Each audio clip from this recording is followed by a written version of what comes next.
जय हिंद, जय भारत साथियों। Welcome to our YouTube channel Monu Kumar ji के। मैं सुमित प्रासर आप सभी का स्वागत करता हूं साथियों हमारे और आपके यूट्यूब चैनल मोनू कुमार जी के में। तो साथियों, जैसे कि मैं आप सभी को बता दूं, आज के साथ जो आपके साथ जो मेरा डिस्कशन होने वाला है वो मुख्य तौर पर हम चर्चा करेंगे में उत्तर प्रदेश पुलिस भर्ती 2024 के पद को लेते हुए और plus SSC GD and other state exams के लिए बहुत महत्वपूर्ण प्रश्न है, जिसमें हम आज के सेशन में, जैसे कि आप सभी देख सकते हैं, भारत के राष्ट्रपति से रिलेटेड हम प्रश्न उत्तर को करेंगे। टोटल 60 क्वेश्चंस का हम डिस्कशन आप सभी के साथ करने वाले हैं आज के सेशन में। ठीक है साथियों, और इसमें हम देखेंगे कौन कौन राष्ट्रपति के निर्वाचन कैसे होता है, किस प्रकार की पद्धति होती है। इसके ऊपर बहुत ही मोस्ट इंपॉर्टेंट क्वेश्चंस हैं जो आपके एग्जाम्स के दृष्टिकोण से बहुत ही महत्वपूर्ण है, और हमेशा इसमें से आपका 2 से 5 नंबर के बीच फंसते ही क्वेश्चन है। पॉलिटिकल साइंस का सेक्शन चल रहा है। तो फिर से कहना चाहूँगा साथियों कि अगर चैनल पर नए हैं तो प्लीज़ चैनल को सब्सक्राइब कीजिए। हमसे लेटेस्ट नोटिफिकेशन पाने के लिए बेल आइकन को दबाना ना भूलें। चैनल को दोस्तों में शेयर कीजिए, सब्सक्राइब कीजिए, कमेंट भी कीजिए लेक्चर से रिगार्डिंग। चलिए बिना किसी तरह के स्टार्ट करते हैं लेक्चर को फटाफट से। चलिए, तो पहला क्वेश्चन है, भारत के प्रथम राष्ट्रपति कौन थे? ऑप्शन है आपके सामने, Abdul Kalam Azad, option B Rajendra Prasad, option C Zakir Hussain और लाल बहादुर शास्त्री। तो भारत के राष्ट्रपति कौन थे साथियों? डॉक्टर राजेंद्र प्रसाद जो थे भारत के प्रथम राष्ट्रपति थे। कहाँ के रहने वाले थे? बिहार के थे। कहाँ के रहने वाले थे? बिहार के। क्लियर है। क्वेश्चन नंबर 2 है, भारत की प्रथम महिला राष्ट्रपति कौन थी? सुषमा स्वराज, इंदिरा गांधी, प्रतिभा पाटिल या स्मृति ईरानी। तो भारत की प्रथम महिला प्रेसिडेंट यानी राष्ट्रपति कौन थे? प्रतिभा देवी सिंह पाटिल। क्लियर है। क्वेश्चन नंबर 3 देखिए, भारत में राष्ट्रपति बनने के लिए कम से कम कितने आयु होनी चाहिए? ऑप्शन है आपके सामने 20 साल, 25 साल, 30 साल, 35 साल। तो इसका का ऑप्शन क्या हो जाएगा? डी। क्या हो जाएगा? डी, यानी 35 साल की उम्र चाहिए होती है आपको। ठीक है। क्वेश्चन नंबर 4 देखिए, भारत के राष्ट्रपति की एक महीने की सैलरी कितनी होती है? तो भारत के राष्ट्रपति की सैलरी एक महीने की कितनी होती है? ऑप्शन है आपके सामने 2 लाख, 3 लाख, 4 लाख या 5 लाख। तो आपको बता दो, राष्ट्रपति की सैलरी है वर्तमान समय में 7th पे कमीशन के अनुसार जो है 5 लाख रुपए है पर महीने की सैलरी राष्ट्रपति की। क्लियर है। आगे देखिए, क्वेश्चन नंबर 5 देखिए, भारत में कार्यपालिका का अध्यक्ष कौन होता है? ऑप्शन ए प्रधानमंत्री, ऑप्शन बी राष्ट्रपति, ऑप्शन सी उपराष्ट्रपति, भारत सरकार का मुख्य सचिव। तो भारत में कार्यपालिका का अध्यक्ष कौन होता है? राष्ट्रपति होता है। कौन होता है? राष्ट्रपति होता है। क्लियर है। क्वेश्चन नंबर 6 देखिए, संघ की कार्यपालिका शक्ति निहित है। संघ की कार्यपालिका की शक्ति निहित है। ऑप्शन है प्रधानमंत्री, राष्ट्रपति, मंत्रिपरिषद और संसद में। तो संघ की किस में होती है निहित कार्य शक्ति? राष्ट्रपति में होती है। किस में होती है? राष्ट्रपति में होती है। क्लियर है। आगे देखिए, आगे बढ़ते हैं। भारत का क्वेश्चन नंबर 7 है, भारत का राष्ट्रपति है। ऑप्शन है राज्य का प्रधान, राज्य का प्रधान नहीं है, और सी केवल सरकार का प्रधान, ऑप्शन डी राज्य और सरकार दोनों का प्रधान है। तो किसका भारत का राष्ट्रपति किसका होता है? राज्य का प्रधान होता है, यानी भारत राज्य राष्ट्र है तो राज्य का प्रधान पूरे देश का प्रधान यानी प्रथम व्यक्ति होता है। ठीक है, राष्ट्रपति। क्लियर, नोट डाउन कीजिए। क्वेश्चन नंबर 8 देखिए, भारतीय संविधान के अनुसार देश का प्रमुख नागरिक कौन होता है? ऑप्शन है राष्ट्रपति, लोकसभा अध्यक्ष, उपराष्ट्रपति, प्रधानमंत्री। तो भारत संविधान के अनुसार देश का जो पहला नागरिक होता है कौन होता है? राष्ट्रपति होता है, यानी प्रेसिडेंट होता है। क्वेश्चन नंबर 9 देखिए, भारतीय संविधान के अनुसार देश की तीनों सेनाओं का प्रमुख कमांडर कौन होता है? देश की प्रमुख सेनाओं का कमांडर कौन होता है? उपराष्ट्रपति, बी थल सेना अध्यक्ष, ऑप्शन सी उपराष्ट्रपति, ऑप्शन डी फील्ड मार्शल। तो भारतीय संविधान के अनुसार तीनों सेनाओं का प्रमुख कौन होता है? तीनों सेनाओं का प्रमुख कौन होता है? राष्ट्रपति होता है। कौन होता है? राष्ट्रपति होता है। राष्ट्रपति ने जो कह दिया सो कह दिया, वो बात सेना को माननी पड़ती है। ठीक है, आगे देखिए। भारत का राष्ट्रपति क्या होता है? ऑप्शन ए है भारत का वास्तविक शासक, बी राज्य का संवैधानिक अध्यक्ष, सी राज्य और सरकार का अध्यक्ष, ऑप्शन डी बहुमत दल का नेता। तो भारत का राष्ट्रपति क्या होता है? राज्य का संवैधानिक अध्यक्ष होता है। क्या होता है? राज्य का संवैधानिक अध्यक्ष होता है। क्लियर है। क्वेश्चन नंबर 11 देखिए, भारत में सबसे कम उम्र के प्रधानमंत्री कौन बने थे? ऑप्शन है ऑप्शन है आपके सामने Abdul Kalam Azad, option B Neelam Sanjiva Reddy, option सी राजेंद्र प्रसाद रेड्डी, प्रणब मुखर्जी। तो कौन बना था सबसे कम उम्र के प्रधानमंत्री? तो कौन है? नीलम संजीव रेड्डी। क्लियर है, नोट डाउन करते चलिए। आगे देखिए क्वेश्चन नंबर 12, भारतीय सशस्त्र सेनाओं का सर्वोच्च कमांडर कौन होता है? ऑप्शन उपराष्ट्रपति, राष्ट्रपति, रक्षा मंत्री, वित्त मंत्री। तो भारतीय सेनाओं का सर्वोच्च कमांडर कौन होता है साथियों? तो राष्ट्रपति होता है। कौन होता है? राष्ट्रपति होता है, यानी प्रेसिडेंट होता है। ठीक है, नोट डाउन कीजिए। अगला क्वेश्चन नंबर 13 देखिए, एक व्यक्ति राष्ट्रपति पद के लिए कितनी बार चुनाव लड़ सकता है? ऑप्शन है 1 बार, ऑप्शन बी 5 बार, 7 बार, इनमें कोई सीमा नहीं है। तो एक व्यक्ति राष्ट्रपति के लिए कितनी बार उम्मीदवार के लिए, तो इसमें कोई निर्धारित संख्या नहीं होती। तो ये कम से कम कितने भी चाहे बार मर्जी, चाहे वो किसी भी कैटेगरी का सदस्य हो। ठीक है। क्वेश्चन नंबर 14, राष्ट्रपति का निर्वाचन किस प्रकार होता है? ऑप्शन है आपके सामने प्रत्यक्ष रूप से, अप्रत्यक्ष रूप से, मनोनयन द्वारा, ऑप्शन डी कोई स्पष्ट प्रावधान नहीं। तो राष्ट्रपति का मैं आपको बता दूं, राष्ट्रपति का चुनाव जो होता है किस तौर पे होता है? मुख्य तौर पे अप्रत्यक्ष रूप से होता है। क्या होता है? अप्रत्यक्ष रूप से होता है राष्ट्रपति का चुनाव, यानी जनता द्वारा नहीं होते। जो जनता द्वारा चुने गए प्रतिनिधि होते हैं उनके द्वारा किया जाता है। क्वेश्चन नंबर 15 है, राष्ट्रपति निर्वाचन हेतु कौन सी पद्धति अपनाई जाती है? ऑप्शन है सूची पद्धति, सहची मत पद्धति, सापेक्ष बहुमत पद्धति, ऑप्शन डी समानुपातिक प्रतिनिधित्व यानी एकल संक्रमणीय पद्धति। तो मैं आपको बता दूं, राष्ट्रपति के निर्वाचन के लिए ऑप्शन डी है आपका करेक्ट। समानुपातिक प्रतिनिधित्व यानी एकल संक्रमणीय मत पद्धति। क्लियर है।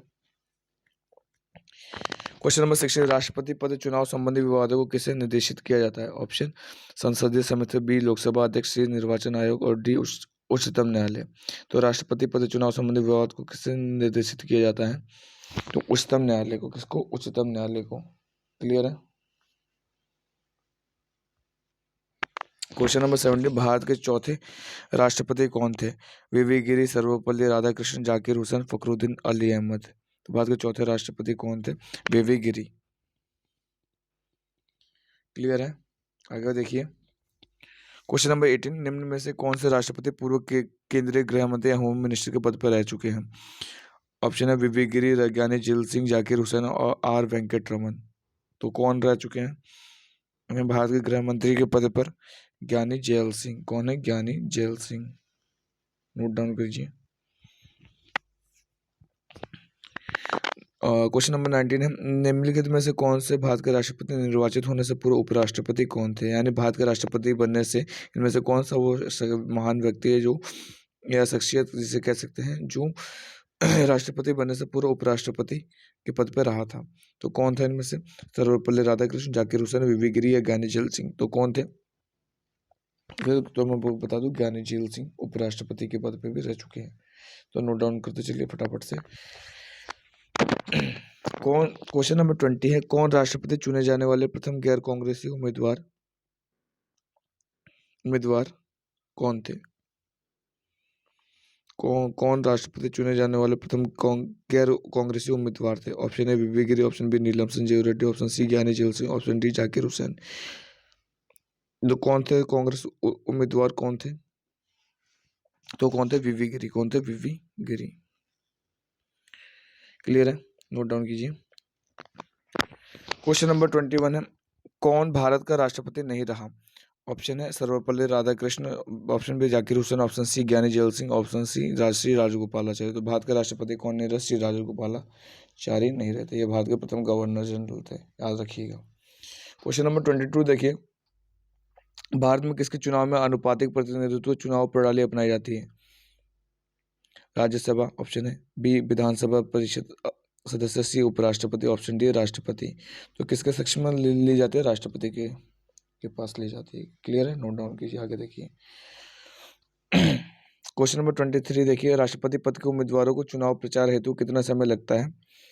चुनाव पद के लिए राष्ट्रपति को प्रचार करने के लिए कितना समय लगता है? ऑप्शन है 1 महीना, बी 2 सप्ताह, ऑप्शन सी 1 साल, ऑप्शन डी 5 सप्ताह। तो राष्ट्रपति के चुनाव के प्रचार के लिए कितना समय लगता है? 2 हफ्ते का टाइम लगता है। कितना? 2 सप्ताह, 2 वीक्स आपका आंसर हो जाएगा। Option number B is correct. Note down कीजिए फटाफट।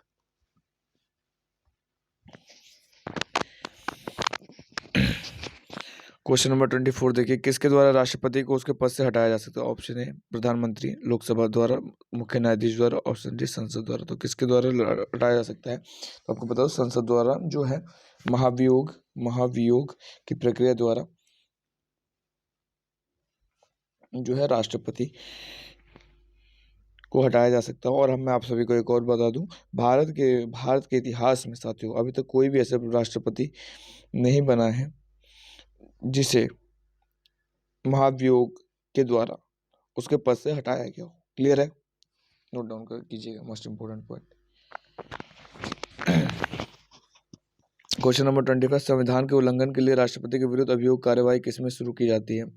संविधान अगर राष्ट्रपति तोड़ देता है या उसमें कोई भी चीज़ को गलत तरीके से करता है जो संविधान के बिल्कुल खिलाफ हो, तो राष्ट्रपति के खिलाफ अभियोग की कार्रवाई किस प्रकार की जा सकती है? Option A Lok Sabha, option B Rajya Sabha, option C संसद के किसी भी सदन में, ऑप्शन डी उच्चतम न्यायालय में। तो किसके द्वारा की जाती है साथियों? संसद के किसी भी सदन में उसके द्वारा, चाहे वो राज्यसभा उसके लोकसभा दोनों में ही उसके विरुद्ध कार्रवाई की जा सकती है। क्लियर है? आगे देखिए क्वेश्चन नंबर 26,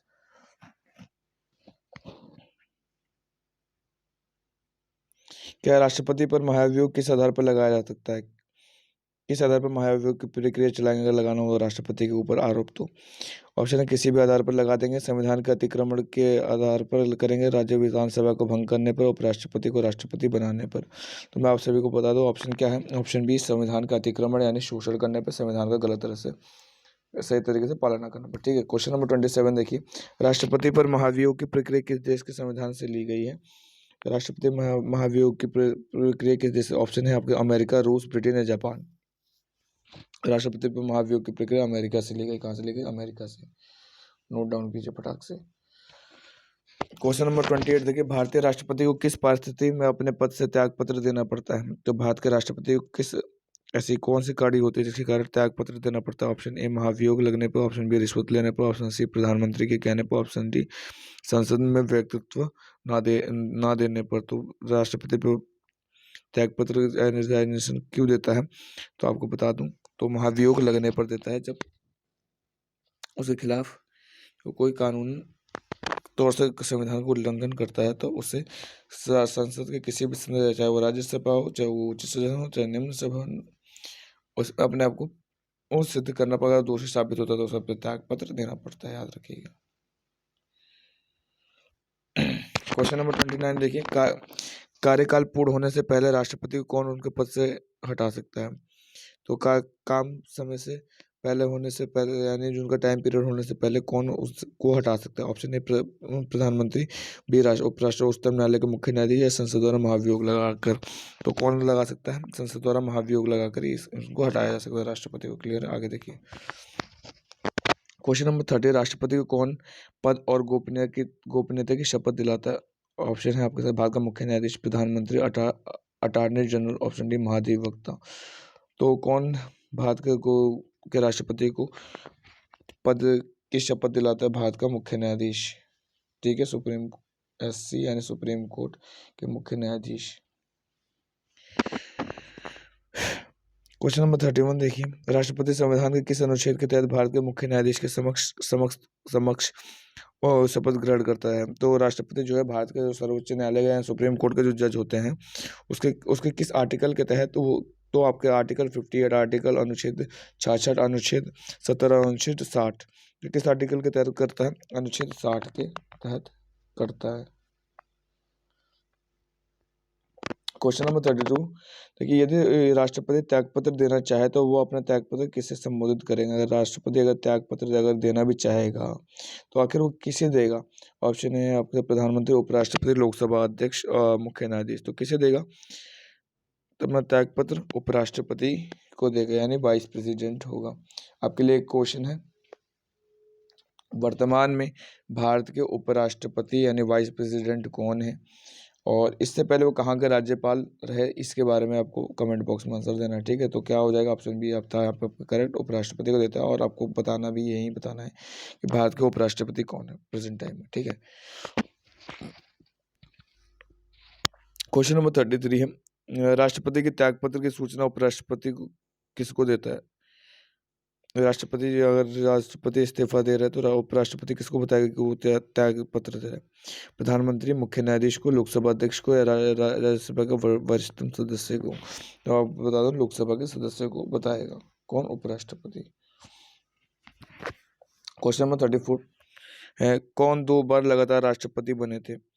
ऑप्शन है राजेंद्र प्रसाद, जाकिर हुसैन, सर्वपल्ली राधाकृष्ण, इनमें से कोई नहीं। तो कौन बने थे भैया 2 बार राष्ट्रपति? तो कौन बने थे 2 बार राष्ट्रपति? Doctor Rajendra Prasad.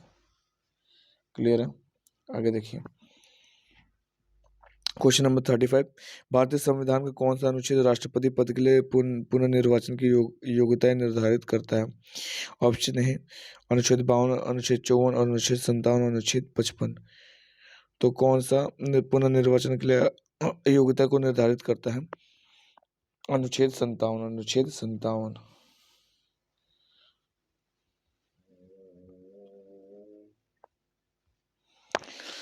Question number 36 है, जनता पार्टी के शासन के दौरान भारत के राष्ट्रपति कौन थे? जनता पार्टी जो थी एक राजनीतिक पार्टी, उसके उसके उसके नेतृत्व के समय भारत के राष्ट्रपति कौन थे? फखरुद्दीन अली अहमद, नीलम संजीव रेड्डी, ज्ञानी जेल सिंह और डॉक्टर आर वेंकट रमन। तो कौन थे उस समय राष्ट्रपति? नीलम संजीव रेड्डी। नोट डाउन कीजिए फटाक से। क्वेश्चन नंबर 37 देखिए साथियों, किस राष्ट्रपति की मृत्यु कार्यकाल पूरा होने से पहले हो गई थी? कौन सा राष्ट्रपति थे? तो आपको बता दूं, जो आपके सामने ऑप्शन है, राजेंद्र प्रसाद, जाकिर हुसैन, सर्वपल्ली राधाकृष्ण या वीवी गिरी। तो किसके जाकिर हुसैन की मृत्यु हो जाती है उस समय। क्वेश्चन नंबर 38 देखिए, किस पद की नियुक्ति राष्ट्रपति नहीं करता है? उपराष्ट्रपति, प्रधानमंत्री, राज्यपाल या मुख्य निर्वाचन आयुक्त की? तो आपको बता दूं, मुख्य निर्वाचन आयुक्त की, क्योंकि उसको शपथ नहीं दिला सकता है राष्ट्रपति। क्लियर है? आगे देखिए,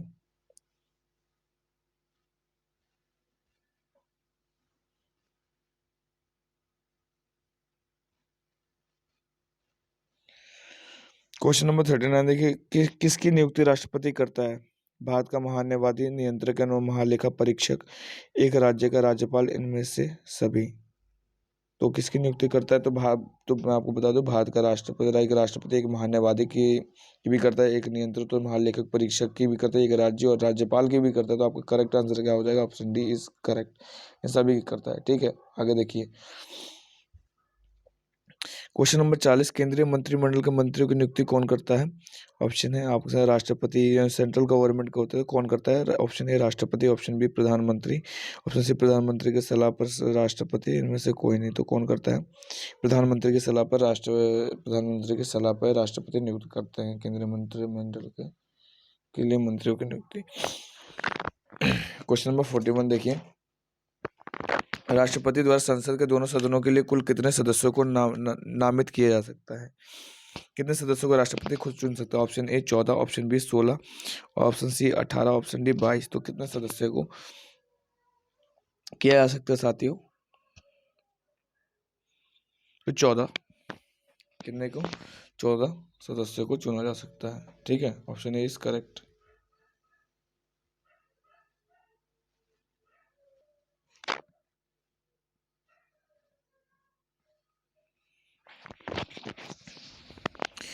क्वेश्चन नंबर 42 देखिए साथियों, कौन सा अधिकार राष्ट्रपति को प्राप्त नहीं है? यानी कौन सी ताकत है जो राष्ट्रपति के पास नहीं है? ऑप्शन ए क्षमा प्रदान करने की, ऑप्शन बी न्यायालय के न्यायाधीश को हटाए, आपातकाल की घोषणा करे, अध्यादेश जारी करे। तो मैं आपको बता दूं, तो मुख्य न्यायालय के न्यायाधीश को नहीं हटा सकते हैं राष्ट्रपति। क्लियर है? बाकी सारे ताकतें इनके पास है। ठीक है, क्वेश्चन नंबर 43 देखिए, वित्त बिल के लिए किसकी स्वीकृति जरूरी है? प्रधानमंत्री, राष्ट्रपति, वित्त मंत्री, इनमें से कोई नहीं। तो यानी कोई बजट से रिलेटेड प्लान अगर आपको लेके आना है, पास करवाना है संसद में, तो उसके लिए आपको किसकी साइन की जरूरत है? राष्ट्रपति की। क्लियर है? आगे देखिए, किसी भी व्यक्ति की फांसी की सजा को बदलने या कम करने का अधिकार किसके पास होता है?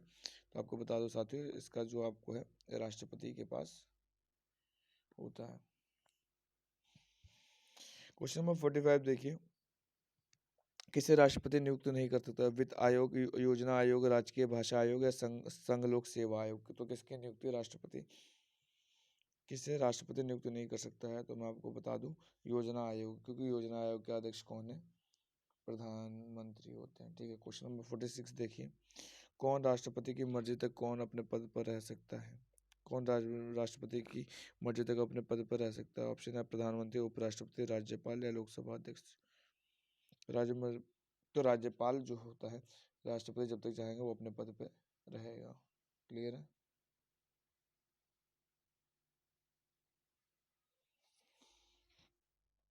क्वेश्चन नंबर 47, किसी विधि के प्रश्न में सर्वोच्च न्यायालय से परामर्श लेने का अधिकार किसको है? प्रश्न सर्वोच्च किसी कानून के बारे में सलाह लेने सर्वोच्च न्यायालय से अधिकार किसके पास होता है? प्रधानमंत्री, उपराष्ट्रपति, राज्यपाल या राष्ट्रपति। तो किसके पास होता है? तो राष्ट्रपति के पास ही होता है। क्लियर है?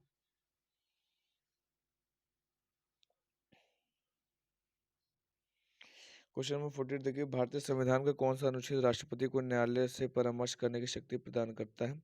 अनुच्छेद 129, अनुच्छेद 132, अनुच्छेद 143, अनुच्छेद 32। तो कौन सा अनुच्छेद प्रदान करता है अनुमति, शक्ति प्रदान करता है? बताइए साथियों जरा। अनुच्छेद 143, 143 इज करेक्ट। क्वेश्चन नंबर 49 देखिए, संसद का अधिवेशन बुलाने का काम किसको है? ऑप्शन ए प्रधानमंत्री, राष्ट्रपति, राज्यपाल, लोकसभा अध्यक्ष को। संसद का अधिवेशन बुलाने का काम किसके पास है? आपको बता दो, राष्ट्रपति के पास ही है। Correct answer B. Question number 50 देखिए, राष्ट्रपति को कौन सहायक एवं मंत्रणा देता है, अमृत करता है? ऑप्शन ए उपराष्ट्रपति, ऑप्शन बी राज्यपाल, ऑप्शन सी मुख्यमंत्री, ऑप्शन सी संघीय मंत्री परिषद। तो संघीय मंत्री परिषद कौन करते हैं? संघीय मंत्री परिषद। Option D is correct. Question number 51, Bharat के राष्ट्रपति ने आर्थिक संकट की घोषणा कब की थी? Option A 1962, option B 1965, option C 1961, option D कभी नहीं। तो भारत के उपराष्ट्रपति ने संकट की घोषणा कब की थी साथियों? तो कभी नहीं की आर्थिक संकट की। क्वेश्चन नंबर 52, विदेशी देशों के सभी राजदूतों को, कमिश्नरों को प्रत्येक पत्र किसके द्वारा प्राप्त किए जाते हैं? और संघीय मंत्री परिषद, उपराष्ट्रपति, राष्ट्रपति या विदेश मंत्री। तो किसके द्वारा प्राप्त किए जाते हैं? तो राष्ट्रपति के द्वारा। क्वेश्चन नंबर 53 है, राष्ट्रपति किस विधेयक को पुनर्विचार के लिए नहीं लौटा सकता? साधारण विधेयक, गैर सरकारी विधेयक, धन विधेयक या इनमें से कोई नहीं। तो मैं आपको बता दूं, राष्ट्रपति किस विधेयक को दोबारा से नहीं अपने पास बुला सकता है? तो धन विधेयक को। क्वेश्चन नंबर 54 है, राष्ट्रपति किस सूची के विषय पर अध्यादेश जारी करता है? ऑप्शन है राज्य सूची, संघ सूची, राज्य और संघ सूची दोनों, संघ और समवर्ती सूची। तो राष्ट्रपति के हक में कौन सी सूची आती है साथियों? संघ और समवर्ती सूची आती है। क्वेश्चन नंबर 55 है, राष्ट्रपति उम्मीदवार के लिए क्या आवश्यक नहीं है? 35 वर्ष के हो, पढ़ा लिखा हो, सांसद चुने जाने की योग्यता हो, देश का नागरिक हो। तो आपको बता दूं, पढ़े लिखे होने की कोई जरूरत नहीं है, बस 35 साल उम्र होनी चाहिए और बाकी सारे क्राइटेरिया जो आप यहाँ पे देख रहे हैं, 35 साल होना चाहिए, सांसद चुना होना चाहिए और देश का नागरिक होना चाहिए। बस इतना चीज़ होना चाहिए, भले पढ़ा लिखा ना हो, तो राष्ट्रपति तभी बन सकता है। क्लियर है? क्वेश्चन नंबर 56 देखिए, भारत में राष्ट्रपति चुनाव कैसे जाता है?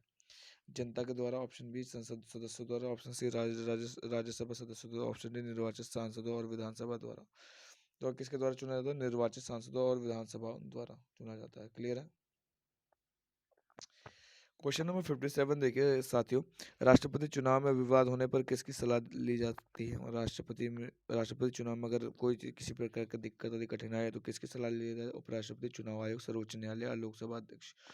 तो किसके? सर्वोच्च न्यायालय की। अगर राष्ट्रपति के चुने हो तो वहाँ पर हम जो राज्यसभा के या लोकसभा के सदस्य है तो राष्ट्रपति चुने स्थिति में सुप्रीम कोर्ट के जज से या सर्वोच्च न्यायालय से मांग सकते हैं सलाह। ठीक है। क्वेश्चन नंबर 58 देखिए, राष्ट्रपति किस सूची के विषयों पर अध्यादेश जारी नहीं करता? राज्य सूची, संघीय सूची, समवर्ती सूची और राज्य सूची और समवर्ती सूची। तो मैं आपको बता दूं, तो राष्ट्रपति के हक में कौन से अधिकार नहीं है? तो मैं आपको बता दूं, राष्ट्रपति राज्य सूची को जारी नहीं करता। तो आपका ऑप्शन ए इज करेक्ट हो जाएगा साथियों। क्लियर है? क्वेश्चन नंबर 59 देखिए, भारतीय संविधान का कौन सा अनुच्छेद राष्ट्रपति को अध्यादेश जारी करने की शक्ति प्रदान करता है। ऑप्शन है अनुच्छेद 74, अनुच्छेद 78, अनुच्छेद 123, अनुच्छेद 124। तो कौन से शक्ति प्रदान करवाता है? अनुच्छेद 123। 123 सी करेक्ट हो जाएगा। क्वेश्चन नंबर 60 देखिए, भारत के राष्ट्रपति के पास कौन सी वीटो शक्ति होती है? ऑप्शन ए पूर्ण निषेध, ऑप्शन बी निलंबित निषेध, ऑप्शन सी पॉकेट निषेध, इनमें से सभी।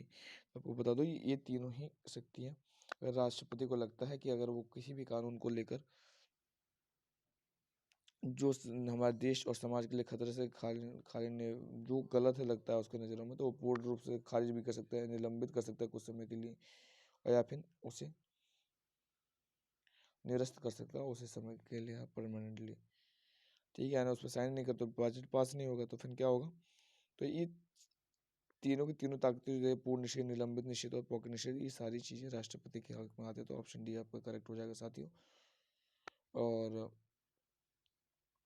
यहीं पे आज को जो है हमारा सेशन यहीं पे समाप्त होता है साथियों। और हाँ, ये आपके लिए कुछ दो मॉक टेस्ट हैं। तो पहला क्वेश्चन ये है कि ध्यान से देख लीजिएगा। तो आपके सामने क्वेश्चन ये है कि राष्ट्रपति को लोकसभा में किन दिनों सदस्यों को मनोनीत करने का अधिकार होता है? यानी जो राष्ट्रपति होता है कब अपने सदस्य को चुन सकता है लोकसभा में? एक अधिकार को कब होते हैं? और जो आपके सामने ऑप्शन में है, अल्पसंख्यक, एंग्लो इंडियन होने पर, विशिष्ट क्षेत्र के व्यक्ति होने पर, राष्ट्रपति की इच्छा पर निर्भर करता है। ये चार ऑप्शन है, आपको इसका जवाब कमेंट बॉक्स में बताना। ठीक है, क्वेश्चन नंबर 61 का देख लीजिए, नोट डाउन कर लीजिए। और क्वेश्चन नंबर 62 है मैं आपका एक और मॉक टेस्ट के लिए क्वेश्चन दे रहा हूँ। भारत का राष्ट्रपति किसका एक अभिन्न अंग है? ऑप्शन है आपका संसद, लोकसभा, राज्यसभा या मंत्रिपरिषद का। ये भी आपको नोट डाउन करके चलना है, ये भी आपको कमेंट बॉक्स में देना साथियों। तो यहीं पे साथियों फिर से कहना चाहूँगा, हमारा जो आज का सेशन है समाप्त होता है यहीं पे। मिलते हैं आप सभी के साथ एक न्यू एंड फ्रेश लेक्चर के साथ। और हाँ साथियों, आप सभी को मैं बता दूँ, जो अभी मैंने लेक्चर लिया है इसका मैं आपको जो पीडीएफ का जो अभी है मैंने आपको क्वेश्चन इसका पीडीएफ फॉर्मेट आपको इसके डिस्क्रिप्शन बॉक्स में मिल जाएंगे, वीडियो के डिस्क्रिप्शन बॉक्स में। ठीक है साथियों, तो पहले फिर से कहूँगा साथियों, देखते रहे हमारा और आपका यूट्यूब चैनल मोनू कुमार जी के। हमारे साथ बने रहिए, जुड़े रहिए हमारे साथ। ज़्यादा से ज़्यादा लाइक कीजिए साथियों लाइव सेशन को, वीडियो सेशंस को शेयर कीजिए अपने फ्रेंड के साथ, कमेंट भी कीजिए, सब्सक्राइब भी चैनल के साथ। तब तक के लिए मिलते हैं साथियों न्यू और एक फ्रेश लेक्चर के साथ, बहुत ही इंपॉर्टेंट अपडेट के साथ। तब तक के लिए जय हिंद, जय भारत साथियों।